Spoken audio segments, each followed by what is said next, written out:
Bonsoir et bienvenue pour cette nouvelle émission Disputandum. La sécheresse, va-t-il falloir s'y habituer? Malgré la pluie de retour depuis quelques jours, le scénario est de plus en plus noir. Les températures pourraient monter de 7 degrés en 2100 si on ne fait rien, d'après un dernier rapport d'experts français. Mais le réchauffement climatique fait déjà partie de notre quotidien. La sécheresse frappe la plupart des départements français, des villes qui se préparent à la pénurie d'eau potable, des rivières à un niveau dramatiquement bas, des champs tout jaunes. Ce n'est pas de la science-fiction, c'est la réalité, et notamment en Nouvelle-Aquitaine comme partout en France. Parmi les départements les plus touchés, la Creuse, la Haute-Vienne, la Corrèze ou encore la Charente-Maritime. Alors comment faire face à l'urgence? Va-t-il falloir rationner l'eau sur nos territoires? Va-t-il falloir s'habituer à ces épisodes de sécheresse de plus en plus fréquents? Comment adapter notre agriculture notamment? Bref, beaucoup de questions. Comment parvenir finalement à une meilleure gestion de cette ressource, l'eau? Alors pour en parler avec nous ce soir, je suis ravie d'accueillir Éric Tardieu. Bonsoir. Bonsoir. Vous êtes directeur général de l'Office international de l'eau. Merci d'être avec nous ce soir. Michaël Magnier, bonsoir. Vous êtes président des Jeunes Agricultures de la Creuse. Bonsoir. Thomas Gibert, vous êtes porte-parole de la Confédération paysanne de la Haute-Vienne. Bonsoir. Merci d'être ici également. Antoine Gatté, vous êtes juriste de l'association Sources et Rivières du Limousin. Vous êtes aussi membre du Conseil national de l'eau. Merci d'être là. Et Jean-Michel Ribérol, vous êtes formateur à l'association Graines de Rue. Vous venez en voisin, vous venez du Lot voisin. Merci d'être ici. Alors, est-ce que la pluie, qui est quand même de retour depuis quelques jours, change quelque chose à l'état d'urgence? Finalement, est-ce qu'on fait bien de faire cette émission ce soir, Éric Tardieu? La pluie fait forcément du bien. La question sera de savoir si on a des pluies en quantité suffisante et avec une régularité suffisante, notamment en Creuse et en Haute-Vienne, puisqu'on a des sources ou des cours d'eau qui réagissent très vite. Et donc, c'est difficile de prévoir. Et là, je crois qu'ils annoncent de la pluie jusqu'à la fin du mois, mais il faudrait qu'il pleuve combien de jours, combien de semaines pour essayer de revenir à une situation un petit peu plus normale? Il faudrait revoir par rapport à la moyenne annuelle des pluviométries dans la région, mais généralement c'est pendant l'hiver qu'on sait que les cours d'eau, que les sols et que les nappes se rechargent. Donc les pluies de l'hiver 2019-2020 seront déterminantes pour savoir si on rétablit la situation avant de démarrer l'année prochaine. Et en plus, je crois, Antoine Gatté, s'il pleut sur des sols trop secs, ça peut aussi générer des inondations et des choses pas très bonnes non plus pour nos sols. Le plus important, c'est effectivement ce qui a été dit, c'est que on est aujourd'hui face à cet épisode-là parce qu'on n'a pas eu les quantités d'eau nécessaires en hiver avant, et donc on cumule un hiver assez sec, plus un été très sec. Donc maintenant, il faut attendre l'hiver prochain pour voir si les stocks arrivent à se remettre en place. Et les pluies qui sont arrivées ces derniers jours ont servi pour les plantes, les agriculteurs en parleront mieux que moi, mais ont servi principalement pour les plantes, mais ne permettent pas de retourner sur les sols comme il faudrait. Là, c'est vraiment, on parle quand même d'une sécheresse relativement inédite. Ça fait quoi? C'est la 3e année de sécheresse, mais c'est quand même un épisode réellement inédit. Oui, c'est un épisode très important et qui s'ajoute à d'autres épisodes récents. Là, dans les chiffres que j'ai fait ressortir, les 3 années les plus chaudes là, depuis 1959, c'est 2011, 2014 et 2018. Et effectivement, alors, il y a eu l'épisode de 2003 qui reste majeur en matière de température et de durée, et 2019 est juste derrière en termes de ce couple température atteinte et nombre de jours supérieur à 25 degrés en fait. Donc c'est une sécheresse très importante. Et qui est précurseur d'autres sécheresses à venir? Il est évident que la tendance va se poursuivre, voire s'approfondir. Vous citiez un nouveau rapport du GIEC sur la région ici. Alors c'était en préparant. Il y a un nouveau rapport qui est sorti effectivement aujourd'hui avec un scénario finalement pire que celui qui était imaginé. Effectivement, quand les scénarios s'affinent et se régionalisent, se localisent, on a des évaluations de plus en plus fiables. Et pour la région ici, on est à plus 4 degrés à l'horizon 2070-2100, qui s'ajoute déjà à l'élévation des températures qu'on a connues depuis 50 à 60 ans. C'était 0,3 degrés sur 10 ans. Donc l'élévation des températures moyennes, l'allongement du nombre de jours de sécheresse et du coup les effets sur la surface, notamment agricole, qui est touchée par la sécheresse, se feront sentir. Donc, ce qui est perçu encore comme une situation exceptionnelle cette année va très probablement se reproduire avec une grande variabilité, mais en tendance, on s'achemine vers des situations qui s'aggravent. Michael Magnier, vous en tant qu'agriculteur, c'est aussi inédit cette sécheresse et grave. C'est complètement inédit. Enfin, faut savoir que voilà, la sécheresse, elle n'est pas de cette année, elle est au moins depuis le mois de juin l'année dernière. Donc c'est un étalement sur pratiquement 18 mois. 18 mois où on a eu la moitié des précipitations qui sont normalement annuelles, quoi. On tourne aux alentours de 450 à 500 mm sur ces derniers 18 mois. Aujourd'hui, normalement, la pluviométrie moyenne est aux alentours de 900-950. Donc c'est extrêmement grave pour les sols, donc tout ce qui est prairie. On sait qu'au printemps, on part vraiment dans l'inconnu parce qu'on n'a jamais vécu ça depuis plus de 60 ans. Les prairies, il y a entre 30 et 20% qui est crevé, qui est mort. Ça va être extrêmement compliqué. On a commencé à fourrager les bêtes depuis le mois de juillet-août. Il faut savoir que sur une exploitation, une sécheresse comme on a vécu aujourd'hui, c'est 30 000 € de fourrage qui va manquer. Voilà, c'est un chiffre, je pense, qui peut vraiment montrer dans les consciences que voilà, c'est extrêmement dramatique. Et il n'y a personne qui fait rien au niveau du gouvernement. On commence juste à en parler depuis ces quelques semaines qu'il y a de la sécheresse. Il aurait fallu en parler peut-être avant, selon vous, les uns les autres, Monsieur Tardieu ou Antoine Gaté. Quand même, on sait que là, on fait la répétition générale de ce qui nous attend pour les 40 prochaines années, les 50 prochaines années. On a la chance d'avoir en Nouvelle-Aquitaine une mission qui a été la mission Acclimatera, qui a réuni plein d'experts. Nous, on y a participé autour des effets du changement climatique et des attentes du changement climatique. Depuis ces rapports 2016-2018, on sait ce qui nous attend. On sait qu'on a des baisses de 40%, 10 à 40% de précipitations et d'eau dans les cours d'eau. On a travaillé ces 2 dernières années au niveau ministériel, dans le cadre des assises de l'eau, à parler justement de la question du changement climatique, de ses effets, avec des annonces qui ont été faites. Le courrier a été envoyé au préfet le 16 septembre dernier pour mettre en place des éléments comme ça. Le monde agricole a participé à ça. On est quand même dans une phase de préparation au changement climatique. Et là, on est sur une répétition générale. C'est-à-dire que beaucoup n'y croyaient pas. Et cette année, on nous dit voilà à quoi ça va ressembler. Maintenant, il faut se mettre au travail pour mettre en place les solutions qu'on connaît. En fait, c'est ça, c'est ce que je disais un peu en préambule, c'est que c'est plus de la science-fiction, quoi. Là, on y est dans le dur. Et le changement climatique, c'est ici et maintenant. Ouais. C'est exactement ce qu'on observe, et ça va continuer à s'observer dans les années à venir. Alors, on a la chance de partir d'une situation où, on va dire, la quantité d'eau disponible est nettement plus favorable que ce qu'on peut trouver ailleurs sur la planète, bien entendu. On n'est pas les plus à plaindre. C'est clair, mais malgré tout, il va falloir investir davantage sur la régulation des consommations en eau, la gestion des conflits d'usage, et tout le monde sera concerné, et de manière éventuellement un peu forte. Et c'est l'objet de l'émission. On va parler effectivement de la problématique agricole, mais aussi de différentes solutions peut-être à envisager. Quand on a un particulier comme vous, Jean-Michel Ribérol, on s'inquiète aussi de cette problématique-là. Nous sommes inquiets, oui et non, parce qu'on parle de réchauffement climatique, ça fait quand même un certain nombre d'années. Donc moi, je ne trouve pas ça très très nouveau, malheureusement. Je trouve dommage qu'il n'y ait pas plus de solutions qui soient mises en œuvre, de se rendre compte que ça ne va pas être sympa les années à venir. C'est bien, mais on s'en doute déjà. Moi, je trouve que ça manque les solutions. Il y en aurait plein à mettre en place. Et il y en a qui existent déjà, effectivement, dont on va parler aussi. Pas arriver, quoi, voilà. Alors, c'est la ville de Guéret dont on a parlé même au niveau national, c'est assez symptomatique, qui est arrivée à stocker des bouteilles d'eau potable grâce à son étang de loisirs, l'étang de Courty. Une situation vraiment totalement inédite. Je vous propose de regarder ce reportage signé Thomas Cuny qui a été réalisé fin août. Regardez. Au cœur du Limousin, Guéret, 14 000 habitants, le regard tourné vers le ciel.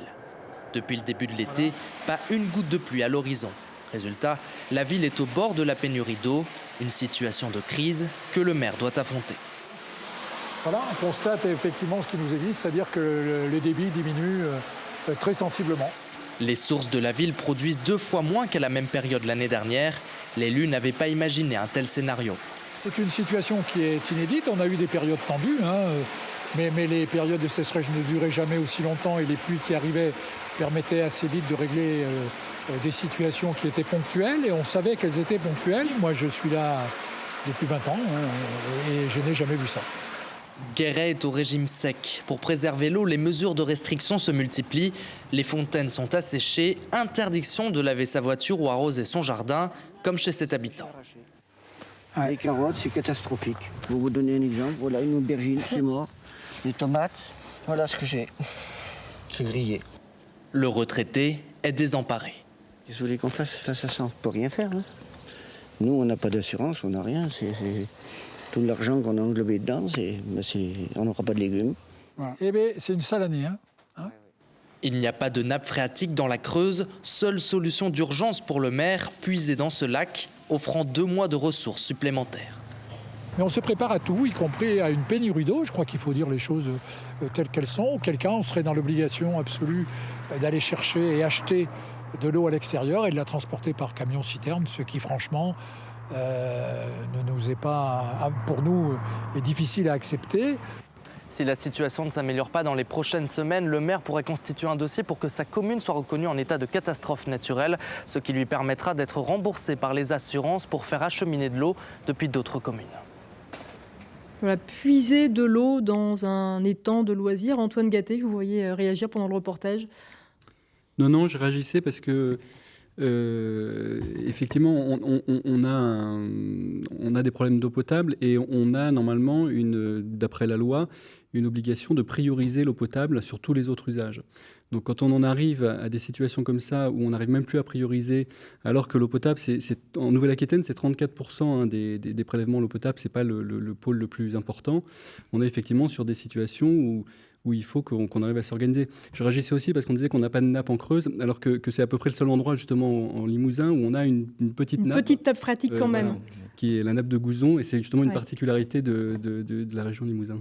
On peut quand même, quand on voit ce reportage, c'est vrai qu'on en est arrivé à un point où on se dit mais ça y est, l'eau n'a jamais été un sujet finalement en France. Là, ça en devient un. Ça y est, l'eau open bar, là, c'est terminé, c'est fini. Éric Tardieu ? Il faudra gérer la ressource comme une ressource précieuse qu'elle est, et donc de manière plus rigoureuse. Mais comme on le disait tout à l'heure, il y a un certain nombre de solutions.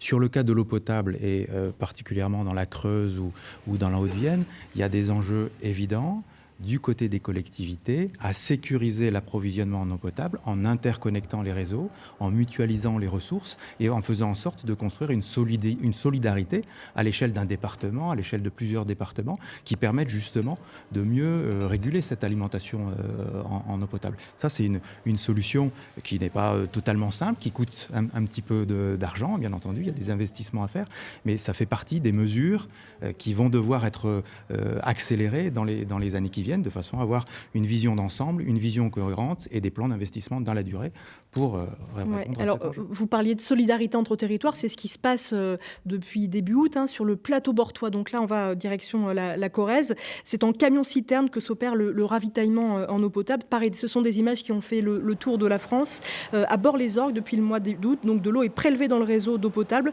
pour être ensuite acheminée en camion-citerne dans 8 communes du plateau bortois, 8 communes qui sont à sec. Alors voilà, c'est vrai, encore une fois, là, quand on voit des camions-citernes, on se dit que l'heure est grave.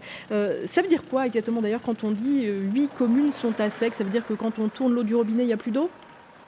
Éric ? Je suppose, je ne connais pas la situation non, ça veut dire précise. On a des réserves qui sont arrivées au bout et qu'on n'a plus les stations de prélèvement qui peuvent être en rivière. En général, on a beaucoup de stations de prélèvement en rivière en Limousin, et le débit des rivières ne permet plus d'assurer une eau brute, c'est-à-dire une eau qui a les qualités nécessaires pour pouvoir être transformée en eau potable.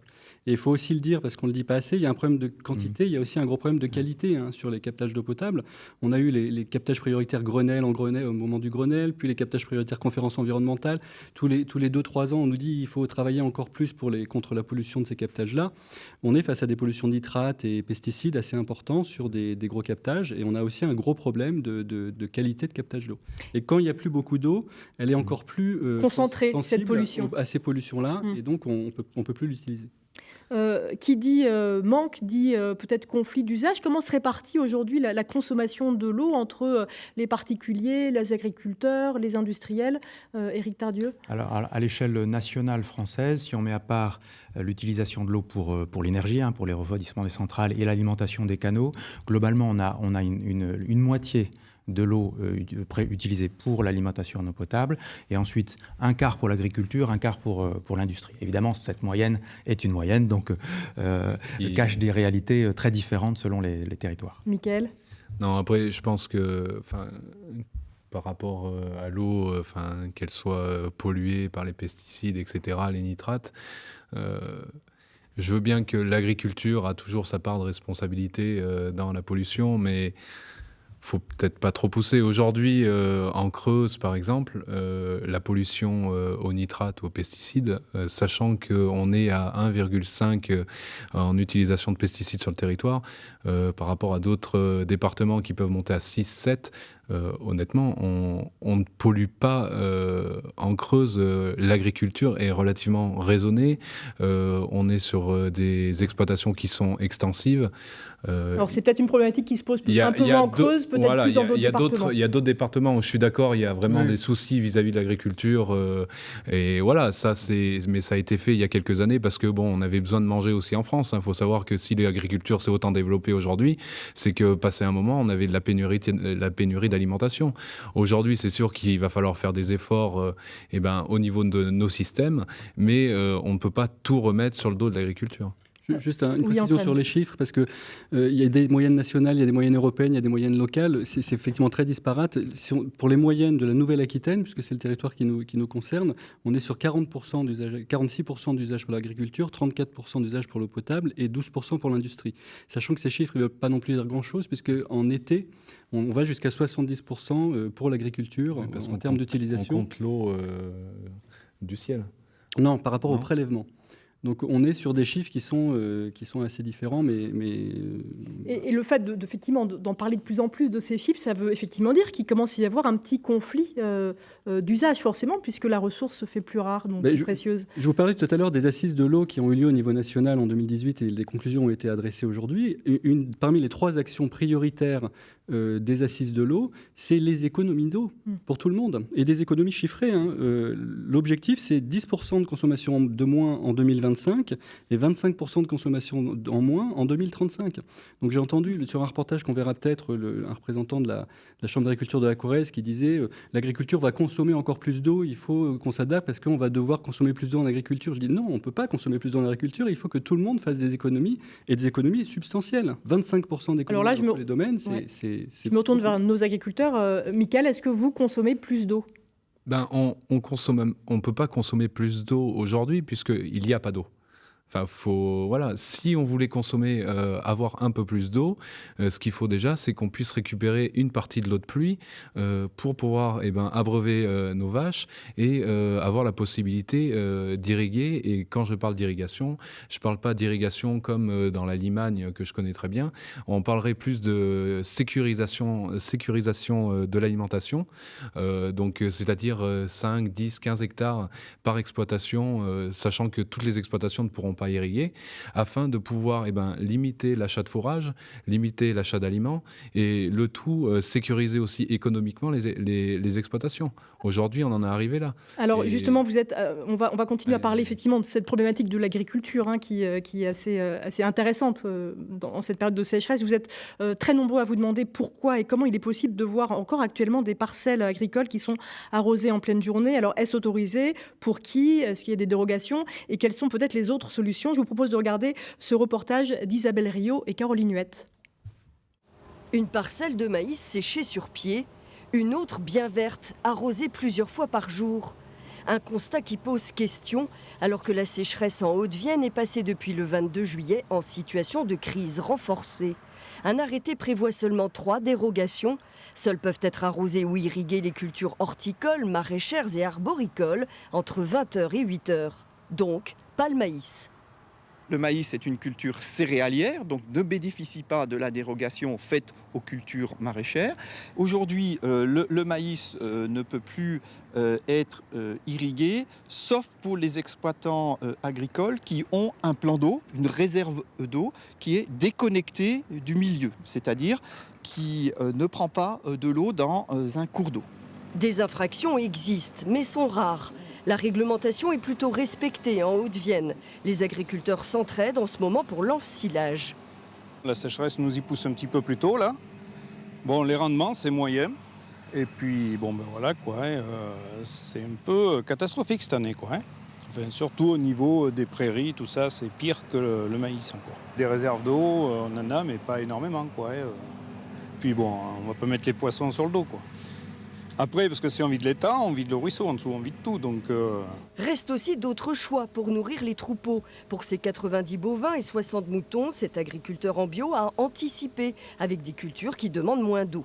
On a fait le choix du colza et de la navette parce que c'est des racines pivots qui vont chercher l'humidité le plus profond possible. On le voit bien ici. C'est pas évident de se remettre en cause. Et puis, on est né dans les vaches. Enfin, ici en Limousin, on est né dedans, quoi. C'est une passion et c'est pas facile de se dire que ça a moins d'avenir.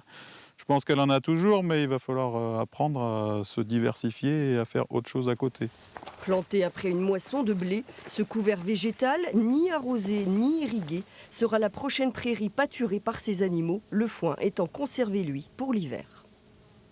Alors, il y a plusieurs choses intéressantes dans ce reportage, notamment en termes de solutions qu'on évoquera un petit peu plus tard. Mais d'abord, je reviens avec vous, Michaël Magnier. C'est vrai qu'on demande beaucoup aux agriculteurs en ce moment. On leur demande de produire avec sans pesticides, sans eau. C'est mission impossible pour vous? Vous vous sentez un peu acculé? Oui, un peu. Enfin, on met un peu aussi le coup du réchauffement climatique, du manque d'eau et tout. Il faut trouver, on va dire, un responsable. Et aujourd'hui, on met beaucoup de choses sur le dos de l'agriculture. Enfin, on parle de l'agribashing en général, des associations qui sont relativement violentes. Il y a eu encore quelques poulaillers qui ont été brûlés il y a quelques jours. Donc voilà, on est vraiment dans une société où ceux qui nourrissent la population française sont pris pour cible pour des choses alors que cette population-là ne connaît plus du tout le monde agricole. C'est sûr, on travaille plus comme il y a 50 ans. Il y a eu énormément d'évolutions, de la bonne, de la mauvaise. Aujourd'hui, je pense qu'au niveau de tout ce qui est produits phytosanitaires, on arrivait dans un tournant où on arrive à extrêmement diminuer notre impact sur l'environnement. Mais il faut savoir qu'il en faut, parce que des fois, la plante, elle est malade et il y a aucun autre choix à faire que l'emploi de produits phytosanitaires. Mais c'est des emplois qui sont quand même raisonnés. Je me tourne aussi vers notre deuxième agriculteur, Thomas Gibert. Vous qui êtes maraîcher en Haute-Vienne, ne plus vous demander d'irriguer, parce que c'est ce qu'on entend parfois, c'est arrêter d'irriguer, vous, agriculteur, c'est quelque chose qui vous fait râler, bondir. Après, faut savoir que l'irrigation, il y a des productions qui nécessitent d'être irriguées, notamment le maraîchage, l'arboriculture, comme ça a été cité avant. Mais je voudrais revenir tout d'abord sur ce que vous aviez dit. On est vraiment dans une situation d'urgence. Et je pense que cette réflexion, elle doit se faire en deux temps. Donc, premièrement, la réaction à la situation d'urgence. Aujourd'hui, nous, à la Confédération paysanne, on fait un appel du pied, bien sûr, à l'administration pour qu'elle mette en place des solutions de calamité sécheresse et donc des indemnisations aux paysans, parce qu'il faut savoir que, bien sûr, les premiers touchés, c'est les paysans. Et c'est les plus faibles, bien sûr, de ces paysans qui vont être les plus malmenés par ces périodes de sécheresse. Mais au-delà des calamités, c'est quelque chose effectivement qu'on vous donne. Est-ce qu'il n'y a pas tout un système à repenser pour mieux utiliser l'eau ou moins effectivement en utiliser, comme disait Antoine Gatté? Alors je sais que notamment la Chambre d'agriculture, les jeunes agriculteurs, la FDSEA, etc., vous faites la promotion depuis un certain temps de ce qu'on appelle les retenues d'eau, ces retenues collinaires. En fait, ce sont des petites réserves de réserve de l'eau de pluie finalement. Exactement. C'est la solution miracle pour vous? Je ne pense pas qu'il y ait une solution miracle aujourd'hui. Je pense que ça serait une solution justement pour prendre ce tournant climatique. Après, on ne parle pas non plus de retenues de 2, 3, 4, 5 hectares. Hein. On parle vraiment sur des retenues qui vont de 20 000 mètres cubes. Donc ça reste encore assez raisonnable. Et de toute façon, si on veut qu'il y ait encore de l'agriculture sur notre territoire, il va falloir trouver des solutions comme ça. Et l'irrigation fait partie des solutions, mais il faut savoir aussi qu'il y aura... chaque exploitation devra s'adapter aussi en fonction de ce que la Chambre d'agriculture, les syndicats peuvent leur apporter. Je pense que il y a l'amélioration au niveau des plantes. Il y a des plantes qui résistent beaucoup mieux à la sécheresse que d'autres. Alors je voudrais revenir vraiment sur les retenues d'eau, les retenues collinaires. Par Thomas. rapport aux retenues d'eau, c'est une question qui est importante et qui est complexe. Aujourd'hui, bien sûr, nous pensons qu'il faut mettre en place des retenues d'eau, mais dans certaines conditions et pour certains usages. En effet, donc, nous pensons qu'il faut hiérarchiser l'utilisation de l'eau. En premier lieu, bien sûr, il y a l'abreuvement des animaux, mais aussi, comme on en a parlé tout à l'heure, des différentes productions qui en ont besoin, comme le maraîchage, l'arboriculture, etc. Et en revanche, on se pose réellement la question de l'irrigation des grandes cultures et des prairies. Aujourd'hui, on pense que la gestion de l'eau doit être faite de manière démocratique, de manière collective. Donc, il faut bien se rendre compte qu'il faut réfléchir à l'échelle du bassin versant. Quand on est à la tête d'un bassin versant et qu'on pompe, c'est les paysans qui sont en aval et qui vont avoir moins d'eau. Et il va falloir comparer l'efficacité des systèmes en termes d'irrigation pour se rendre compte de la productivité de chaque mètre cube utilisé, ce qu'elle va donner en termes de rémunération des paysans. Et on va vite se rendre compte en fait que toute irrigation de grandes cultures ne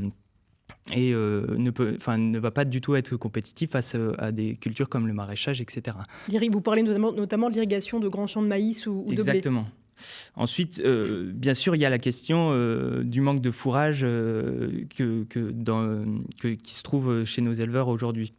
Alors pour nous, il faut bien comprendre que ça va plutôt être une solution d'adaptation des pratiques. L'idée est d'accompagner les paysans pour qu'ils arrivent à des systèmes qui soient plus résilients face à des situations de sécheresse. Et pour ça, on a un outil qui est formidable qui s'appelle la politique agricole commune, la PAC, qui est un second pilier qui peut permettre d'accompagner les paysans à avoir des pratiques qui vont dans ce sens-là, qui peuvent être par exemple l'utilisation de semences paysannes qui résistent à la sécheresse, mais également ça va être sur... Ça veut dire qu'aujourd'hui, ce qu'on utilise en semences, des semences plutôt industrielles, on peut le dire, sont des semences qui finalement se sont presque un peu appauvries et ne sont pas résistantes face à la sécheresse. C'est qu'elles sont sélectionnées dans un but... unique de productivité et non pas forcément un but de résilience face à des effets climatiques comme il se passe aujourd'hui. Et je voudrais quand même revenir juste, excusez-moi, je voudrais donner la parole à Antoine Gattet et avoir votre avis aussi sur les retenues d'eau, parce que, encore une fois, c'est effectivement un point assez important. Une des solutions qui est mise en avant par de nombreux agriculteurs aujourd'hui, c'est retenues d'eau, à savoir garder l'eau de pluie qui tombe plus en hiver pour s'en servir en été, donc sans se raccorder effectivement au réseau, sans aller puiser dans les ruisseaux. Est-ce que c'est une bonne solution ? Alors, c'est une solution qui est portée par un seul monde agricole, qui est le monde d'agriculture conventionnelle, qui refuse de se remettre en question. Moi, je suis content d'entendre les positions de la Confédération paysanne parce qu'on les partage en général sur ces volets-là. La solution miracle pour l'eau, elle existe. La solution miracle pour l'eau, elle a été affirmée dans le schéma directeur d'aménagement et de gestion des eaux depuis plusieurs années. Elle est affirmée dans les assises de l'eau. C'est quoi ? C'est renaturer les milieux. C'est donc exactement l'inverse de ce que proposent les agriculteurs conventionnels. Si on en est là aujourd'hui par rapport à ces crises de sécheresse, c'est parce que les milieux naturels ne sont plus à l'équilibre, n'ont plus leur équilibre écosystémique. Notamment les zones humides qui ont disparu. On a supprimé les zones humides, on a drainé des zones humides. Les haies, on en est à des milliers de kilomètres par an encore qui sont supprimés aujourd'hui. Donc on a un dysfonctionnement écologique global qui fait que les eaux qui tournent ne peuvent pas être stockées dans les sols en particulier, avec des approvisionnements de sols qui sont liés à certaines pratiques agricoles aussi. Et donc les objectifs qui sont assignés dans les assises de l'eau, c'est au contraire de renaturer, de restaurer des zones humides, de restaurer des haies et de repenser certaines pratiques agricoles qui sont aujourd'hui devenues impossibles. Le maïs, c'est une plante tropicale. C'est une plante tropicale qui ne pousse bien que qui a besoin d'eau en été. Moi, quand j'entends des fois les agriculteurs conventionnels me dire le maïs, il ne consomme pas plus d'eau. Il consomme plus d'eau en été que les autres. C'est une plante tropicale qui a besoin de beaucoup de chaleur et de beaucoup d'orages sur des orages d'été qu'on n'a plus. Et si en plus on met ça sur des sols qui sont appauvris, il y a des études assez récentes de l'INRA qui ont montré que sur un sol appauvri, elle va aller chercher l'eau à 10 cm. Sur un sol qui est en bon état, on va aller chercher l'eau plutôt à 40-50 cm. Donc on a besoin d'une renaturation des sols, des écosystèmes, des zones humides, replanter des haies, donc repartir sur revoir les modes de production. Et ça veut dire que l'agriculture conventionnelle a des gros efforts à faire pour se remettre énormément en question. Et ça, c'est pas moi qui le dis. Je pense que les préfets ont reçu le courrier avec le bilan des assises de l'eau. Ça fait partie des orientations nationales qui sont portées aujourd'hui à partir de... Michaël Magnier, vous vous sentez justement un peu remis en question dans votre façon de faire votre métier ? Il y a l'agriculture, il faut savoir déjà qu'on s'est toujours remis en question. C'est sûr que... Je sais que vous n'êtes pas d'accord, mais... Non, on s'est toujours remis en question et aujourd'hui, c'est ce qu'on fait. Après, dire que le maïs, c'est sûr, c'est une plante tropicale, c'est une plante, moi, je pense qu'il y a encore un Vous en bel faites un avenir. petit peu de maïs. Je fais quelques hectares de maïs. Voilà, je fais 20 hectares de maïs sur mon exploitation. Aujourd'hui, si je n'irrigue pas, je serai parce que j'irrigue pas encore chez moi. J'avais peut-être un projet d'irrigation, mais bon, voilà, sachant que la crise économique au niveau du monde agricole est assez compliquée, le projet commence à tomber un peu à l'eau, on va dire. On va peut-être essayer de se remettre sur du métail, mais il faut savoir derrière que je vais être obligé de baisser mon troupeau. Voilà, ça c'est de la remise en question. Je suis tout à fait d'accord. Par contre, bien entendu, moi Thomas, je pense que sur l'irrigation, il faut forcément qu'on se mette dans la tête qu'il va falloir baisser le chargement à l'hectare. Nous, on est dans une situation où la PAC d'aujourd'hui pousse à un chargement à l'hectare qui est bien trop important par rapport à la quantité d'eau. Et on se retrouve dans les situations à laquelle vous vous trouvez, où vous êtes obligé de développer des systèmes qui sont fortement demandeurs en eau, alors qu'il y a des systèmes bien plus résilients qui sont sur la base de c'est pas que mon système est extrêmement a extrêmement besoin d'eau. C'est surtout qu'aujourd'hui, il nous reste environ du mois de mars jusqu'au mois de juin, fin juin, pour produire l'ensemble de la quantité d'affouragement qu'il faut sur une année. On arrivait à cette problématique-là. Il va falloir qu'on trouve les moyens, en 3 mois, de faire l'ensemble de l'affouragement des bêtes pour un an. Et c'est ça que nos prochains projets et le prochain tournant climatique, c'est ça. C'est pas le fait d'arrêter le maïs, d'irriguer, de pas irriguer. C'est qu'il va nous rester que quelques mois maintenant parce qu'il va falloir nourrir l'ensemble des bêtes toute l'année. Cette année, on a commencé à nourrir les bêtes fin juillet. L'année prochaine, ça sera peut-être début juillet.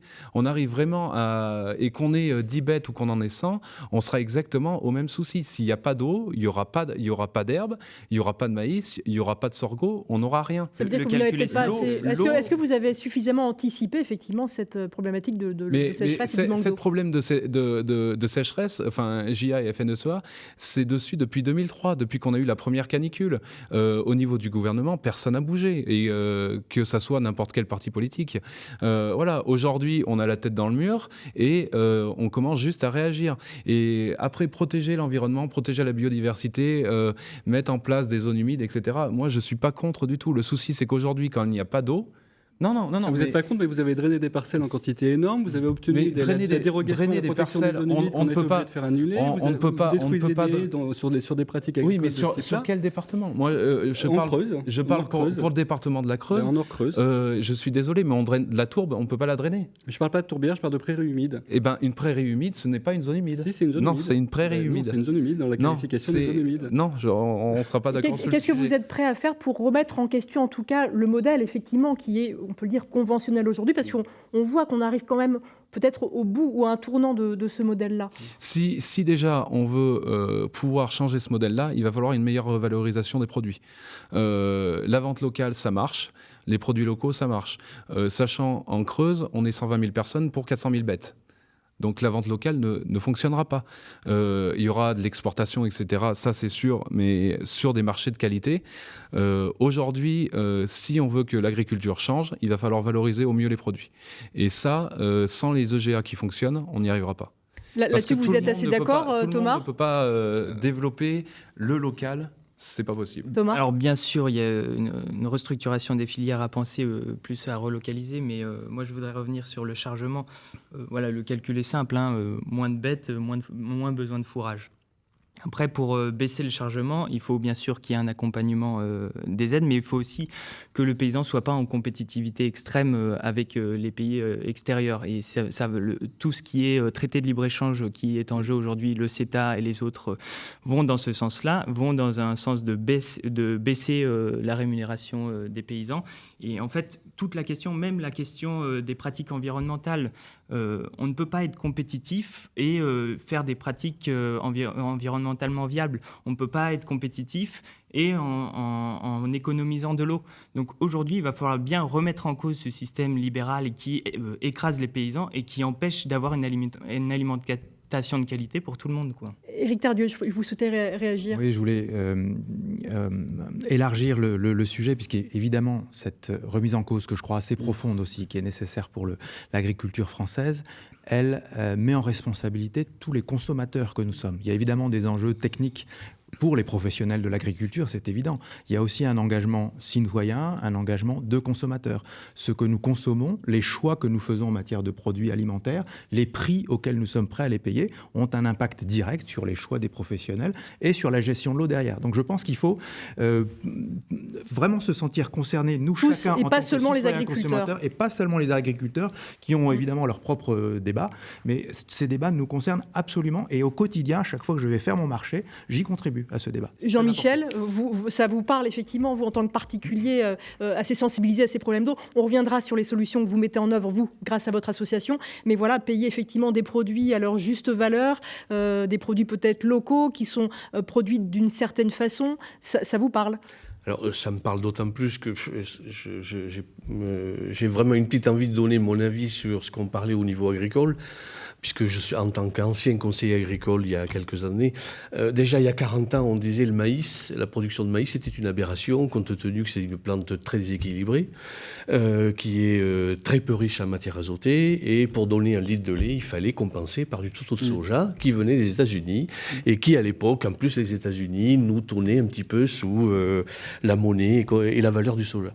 Bon. Ça n'a pas fait changer d'un iota la production de maïs. On voit où ça en est aujourd'hui. Maintenant, encore une fois, problème de sécheresse, on revient sur le sujet. Est-ce que ça va faire changer les choses ? J'ose l'espérer.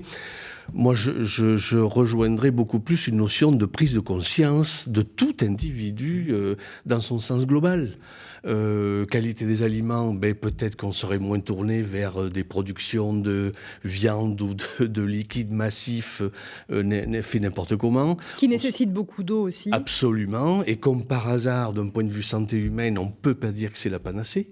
Je veux dire, il y a plein de notions à prendre en compte. J'en toucherai 2 mots tout à l'heure. On s'intéresse beaucoup, nous concernant, à la permaculture, que tout particulier serait en mesure de faire chez lui.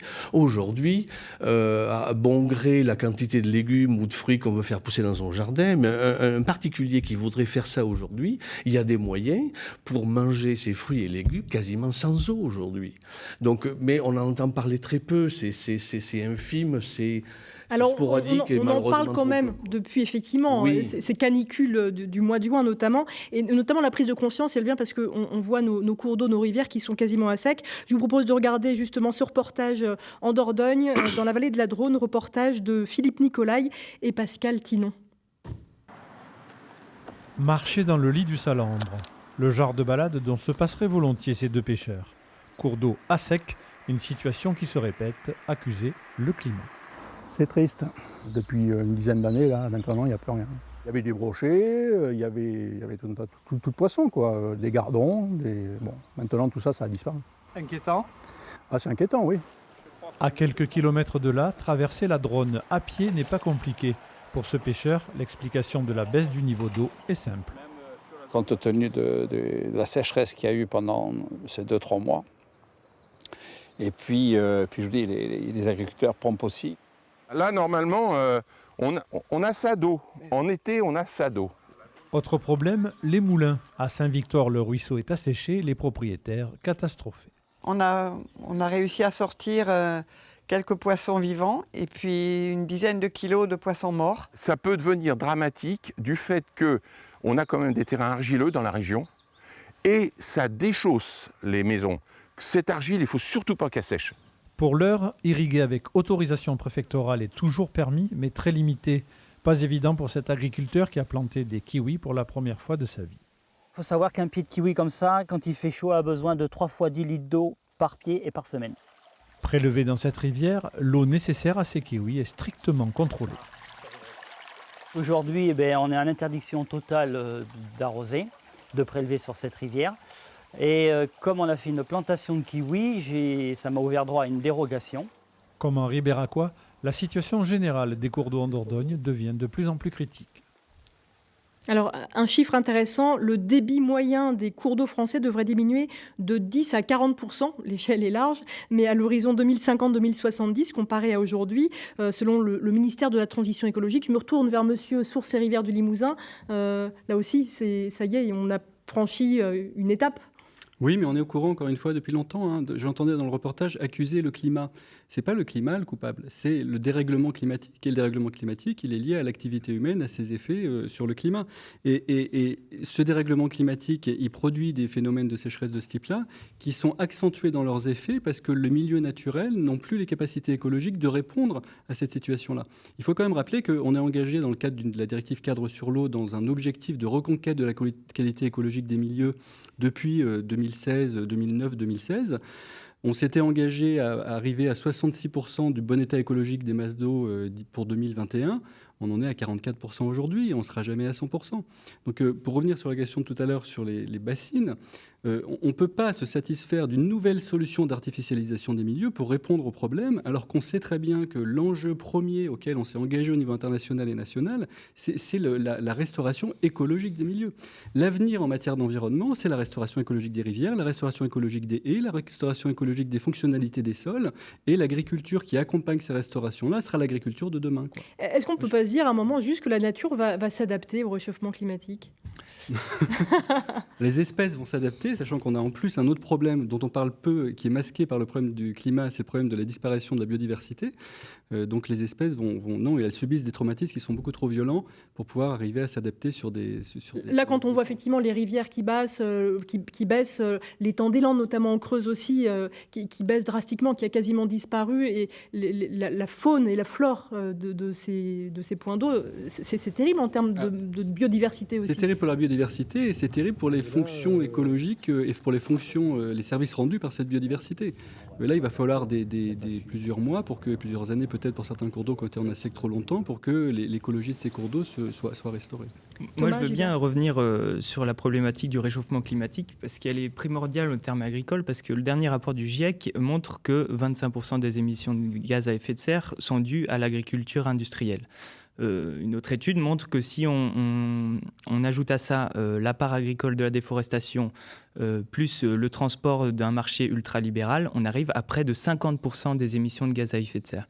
Donc aujourd'hui, il y a un réel enjeu au niveau agricole de faire une transition de cette agriculture vers une agriculture paysanne, donc une agriculture relocalisée, une agriculture qui fait attention, soucieuse de son environnement, une agriculture à taille humaine, bref, une agriculture paysanne.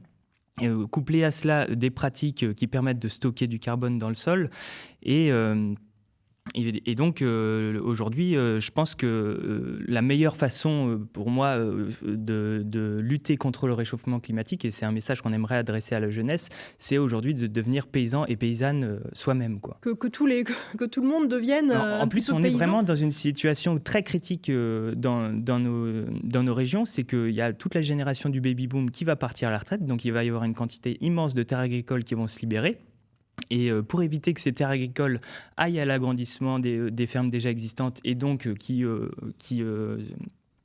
aillent plutôt dans la direction de l'industrialisation des pratiques, l'idée c'est qu'on a besoin de porteurs de projets nombreux en agriculture paysanne, quoi. Alors effectivement, par contre, par rapport, dire. Et on terminera après sur l'agriculture, parce qu'effectivement, agriculture on en a déjà parlé. En France, déjà, ça n'existe pas. Si. Il faut arrêter de voir ça, l'agriculture industrielle en France. C'est l'agriculture la plus virtueuse qui existe au monde. Non, mais c'est terrible de dire ça aujourd'hui. Mais non, mais on peut regarder le pourcentage on peut aller voir juste à côté de chez nous.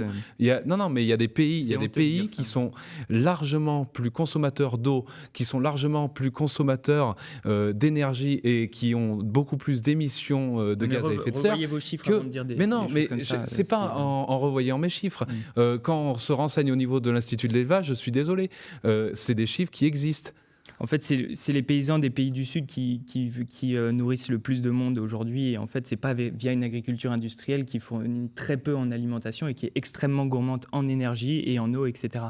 Enfin, ça a été prouvé des milliers de fois. C'est plus un sujet aujourd'hui. Je pense que tout le monde en. Alors je crois qu'on n'arrivera pas à vous mettre d'accord aujourd'hui autour de cette table. On voit effectivement qu'il y a encore deux modèles qui s'opposent. Un modèle quand même dominant qui commence à se remettre un petit peu en question, même s'il y a peut-être encore des choses à faire. Pour résumer, d'autres solutions peut-être sont d'autres solutions. On fera une émission sur l'agriculture. Il n'y a pas de problème. Je vous inviterai.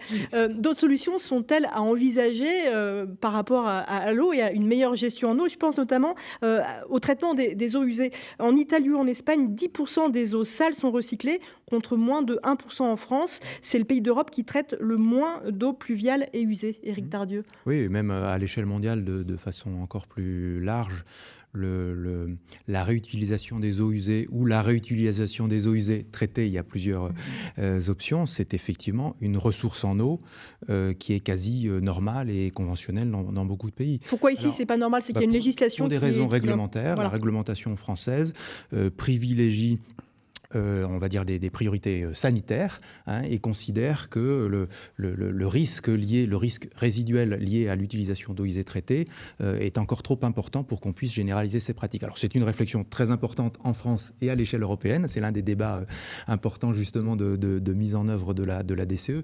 Et il paraît assez évident que c'est l'un des sujets sur lesquels nous allons devoir évoluer dans des conditions contrôlées. Ça veut dire irriguer par exemple des cultures de fruits et légumes. Peut-être Thomas, vous irriguez avec de l'eau recyclée, traitée, alors, c'est ça? Alors c'est peut-être pas le meilleur cas parce que justement il faut bien réfléchir à utiliser des eaux retraitées sur les usages qui présentent le moins de risques sanitaires.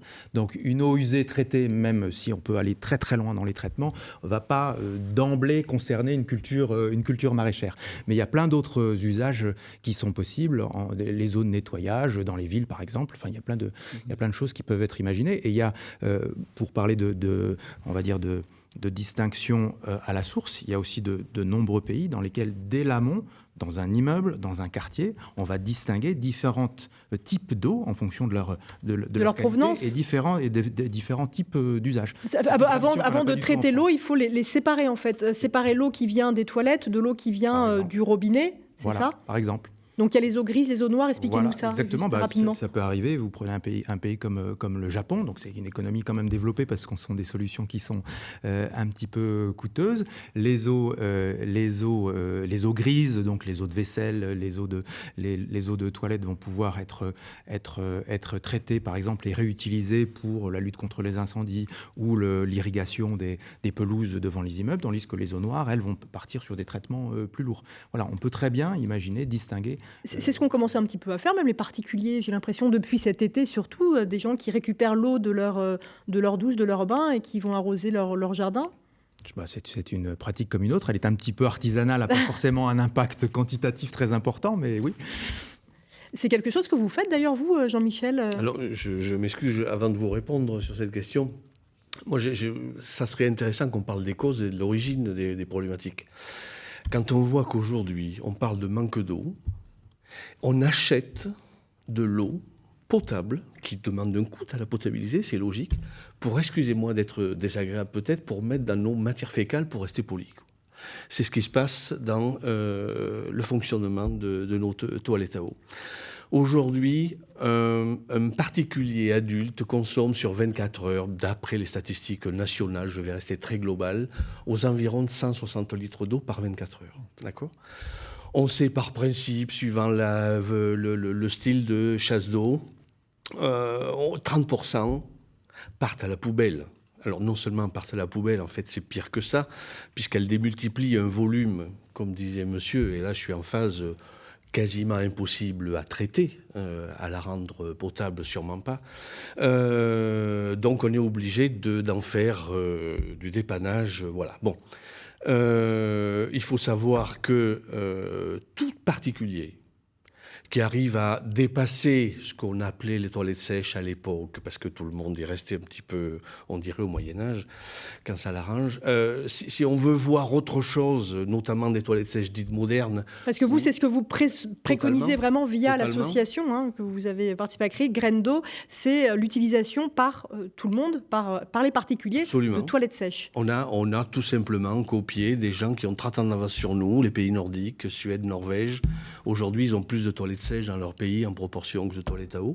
Apparemment, ils vivent, ça ne les empêche pas de vivre. Alors, c'est quoi les toilettes sèches modernes ? Toilettes sèches modernes, ça veut dire que c'est... C'est pas la cabane au fond du jardin. Voilà, c'est tout sauf ça. Ça veut dire que odeur, on ne connaît pas. Même pour ceux qui craignent la vision, il y a des moyens pour éliminer des visions un petit peu désagréables.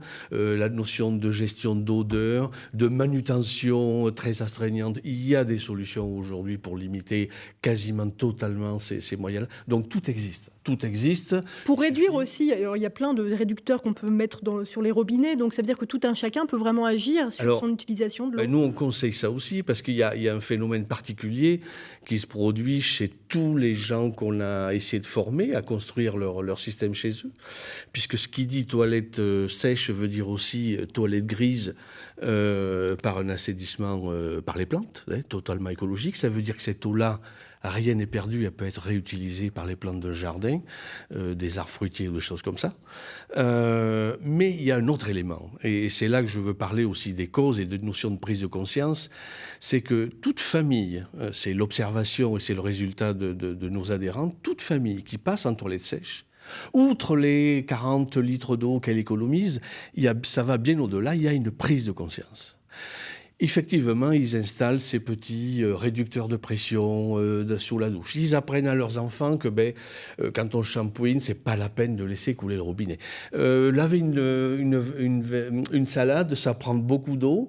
C'est dommage de la jeter dans l'évier, elle peut être utilisée à autre chose. Enfin, je veux dire, il y a une prise de conscience. Et nous, aujourd'hui, les fameux 160 litres d'eau de moyenne par habitant et par 24 heures adultes, aujourd'hui, tous les adhérents de l'association, par cette notion de prise de conscience et d'économie de la toilette sèche, on est sûr d'une chose, ça tombe à 80 litres. Et juste un dernier chiffre, des gens un petit peu jusque-boutistes comme nous, et j'en fais un petit peu partie sur l'attention, aujourd'hui on est à 40 litres d'eau. Ça ne m'empêche pas de boire autant l'eau que je veux et de me doucher correctement. Et d'être propre, effectivement. Pas trop, quoi, voilà. Donc, mais alors là par contre, il n'y aurait plus de débat si le particulier en arrivait là. Alors le particulier, effectivement, il y a une vraie prise de conscience, les agriculteurs aussi, les collectivités territoriales bien évidemment aussi. Les Deux-Sèvres ne sont pas épargnées par la sécheresse. La gestion de l'eau à Niort est devenue un modèle. La ville était passée près de la catastrophe en 2005 et depuis a pris des mesures assez exemplaires. Reportage d'Alain Darigrand et Luc Barré. Regardez. Voici la source d'eau potable de Niort et de sa périphérie. Cette source coule à peu près à 1200 m3 heure et nous en prélevons que 300 m3. Une eau qui coule en abondance aujourd'hui. Pourtant, il y a une quinzaine d'années, en pleine sécheresse, la ville a frôlé la rupture d'approvisionnement, un électrochoc. Alors depuis ici, on a totalement revu la gestion de l'eau et ça a commencé par une sensibilisation des Niortais. Ils ont compris que ce n'était pas une ressource inépuisable. Ils font attention à l'eau, il ne faut plus couler les robinets. Ils ne lavent plus leur voiture, ils arrêtent d'arroser les jardins, ils n'arrosent plus leur pelouse.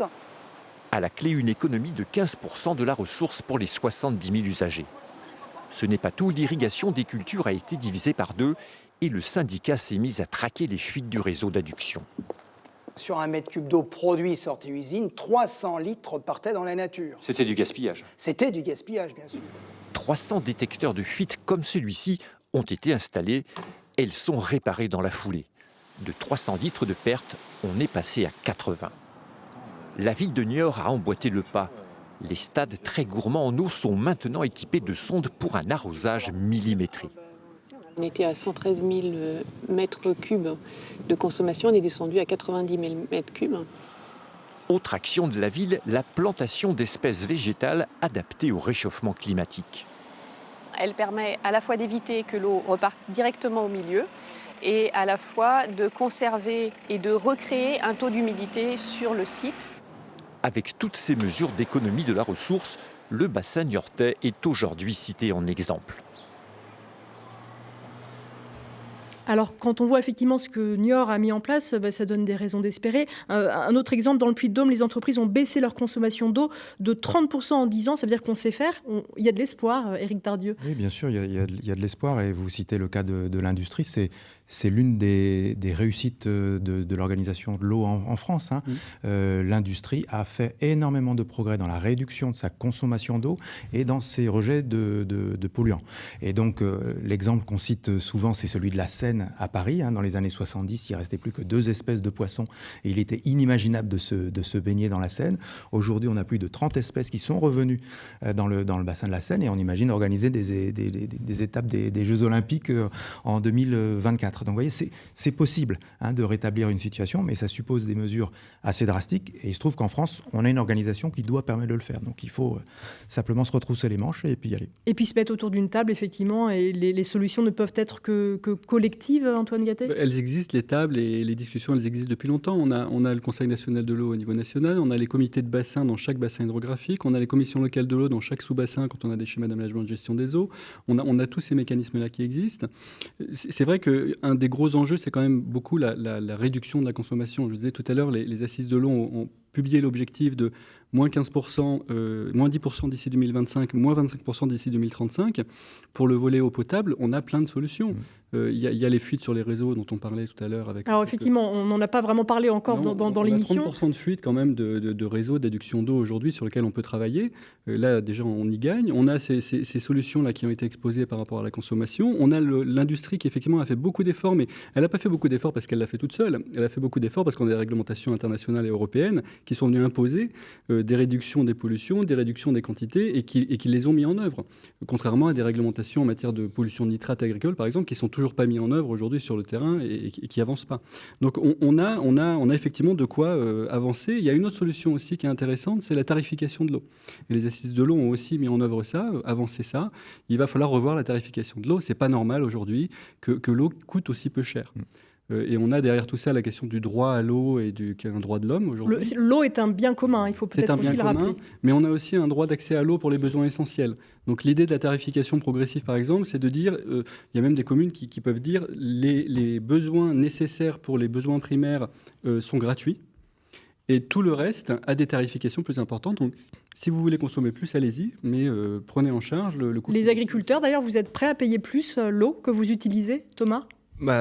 Forcément, après, moi je pense qu'il y a des solutions comme... faut savoir qu'en Limousin, on a le plateau des 1000 vaches qu'on peut considérer un peu comme un château d'eau. C'était le château d'eau de la France, effectivement. Exactement. Et en fait, il faut savoir que... Il y a des arbres qui poussent, comme des saules, et qui pompent une quantité énorme d'eau. Et il n'y a pas d'élevage qui est sur ce plateau des 1000 vaches, et ben, ça va être tout autant d'eau qui sera pompée par ces saules, parce que l'élevage va permettre de garder ces milieux ouverts. Et en fait, il y a un réel intérêt à favoriser du coup l'élevage extensif dans ces milieux-là. Après, pour tous ceux que ça intéresse, à la Confédération Paysanne, on organise une journée le lundi 21 octobre à 10h à Maniac-Bourg. Profitez-en, faites votre promo. Sur des réflexions, comment adapter nos pratiques d'élevage face au changement climatique. Et je pense que c'est une question qu'il faut vraiment qu'on prenne en main. Et aujourd'hui, la Confédération Paysanne est... Michael Magnier. Oui, donc non, moi je pense que voilà, on est vraiment dans une situation très critique. Il va y avoir des changements dans les années à venir qui vont s'opérer à partir d'aujourd'hui, ça c'est sûr. Après, je pense pas qu'il faut aller jusqu'à l'arrêt complet de l'irrigation. Enfin, je pense que la chimie, ça restera toujours une petite partie qu'il faudra quand même utiliser aujourd'hui, parce que on va pas se retrouver comme au Moyen-Âge avec certains champignons. Alors Antoine ronge son frein, Thomas aussi, on ne va pas repartir sur le débat. Mais voilà, faut savoir que nous aujourd'hui, il y a énormément d'agriculteurs qui sont en détresse en Creuse. On a besoin du gouvernement aujourd'hui. On a monté aussi des dossiers pour le CNGRA. C'est pas ça qui va sauver l'agriculture en Creuse. Des animaux, il va en falloir, parce qu'on n'est pas du tout une région céréalière. Ça, faut le dire totalement. On a besoin des bêtes pour que notre territoire vive. Et puis vis-à-vis des animations, JA donc organise le 30 novembre sur Guéret, donc ça s'appelle La Belle Creuse. C'est pour rassembler l'ensemble des filières qui existent en Creuse, pour montrer qu'on arrive à développer le local. Voilà. Et un petit mot de conclusion aussi, vous, Jean-Michel. J'ai parlé de toilettes sèches. Je sais très bien qu'il y a des réticences qui remontent à un certain nombre d'années pour beaucoup de personnes. Il faut aussi savoir qu'il serait possible, tout simplement, de les fameuses eaux noires, les toilettes à eau qui passent dans un système de fosse septique à lui seul, et que les eaux grises, donc salle de bain, maison, pourraient être épurées par des plantes. Et on s'est amusé à un petit calcul, les plantes qui seraient, ce qui ne serait pas pompé par les plantes et par l'évapotranspiration, qui repart dans le sol, s'il y a un petit jardinet, ça pourrait alimenter 20 pieds de tomates. Point. Voilà, c'est tout. Et ça peut intéresser beaucoup de monde. L'excellente tomate, bien évidemment. Vous souhaiteriez qu'on soit peut-être, nous, particuliers, plus accompagnés aussi pour mettre en œuvre ce type de pratique? Nous, le souci, nous sommes beaucoup demandés. Alors on pourrait dire, ça y est, le monde bouge, le particulier bouge. En fait, c'est fou parce que le nombre d'associations, on est pratiquement une ou deux. C'est qu'il ne reste plus qu'une ou deux associations en France qui fait ce genre de choses. Essayer d'aider et d'accompagner le particulier à auto-construire son système. Alors c'est ce que fait l'association Graines d'eau. Il y a le site internet de l'association, effectivement. Je vous engage à y faire un petit tour. Merci en tout cas à tous les 5 d'avoir participé à cette émission que vous pouvez revoir sur internet. Un grand merci aussi aux équipes techniques qui sont sur le plateau et en régie. Merci à tous, à bientôt. Merci. Au revoir.